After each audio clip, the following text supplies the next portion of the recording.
पश्चिम बंगाल के दूरस्थ और वीरान पुरुलिया जिले में घने जंगलों के बीच और दबावपूर्ण मौन के साए में बेगुनकोडार रेलवे स्टेशन स्थित है।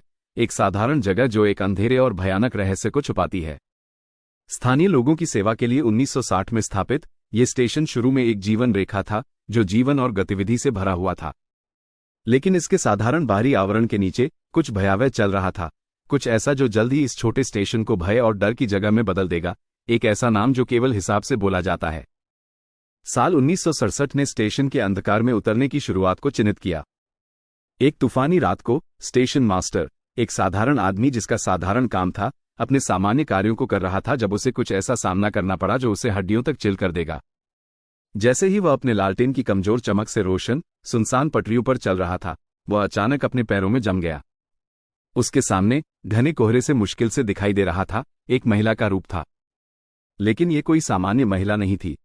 वो भूतिया दिख रही थी। उसकी पीली त्वचा लगभग पारदर्शी, उसकी आंखें खोखली और एक अवर्णनीय दुख से भरी हुई थी।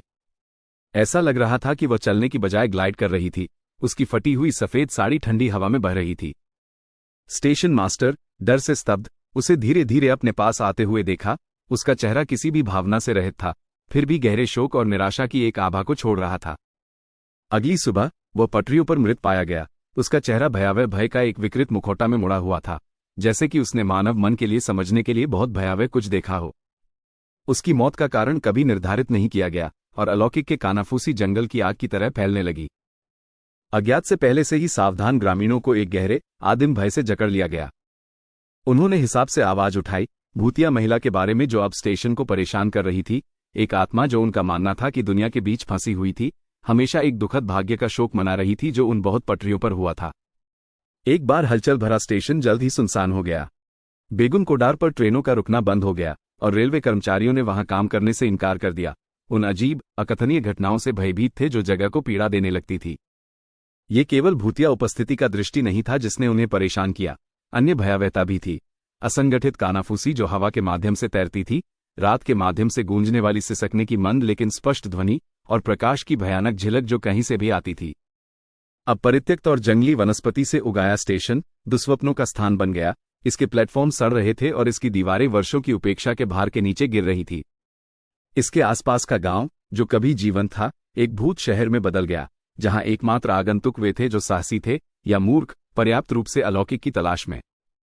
लगभग 4 दशकों तक बेगुनकोडार रेलवे स्टेशन समय में जमे हुए रहा, एक ऐसी जगह जो प्रगति से अछूती थी और एक अशुभ मौन में डूबी हुई थी जिसे कोई भी परेशान करने की हिम्मत नहीं करता था।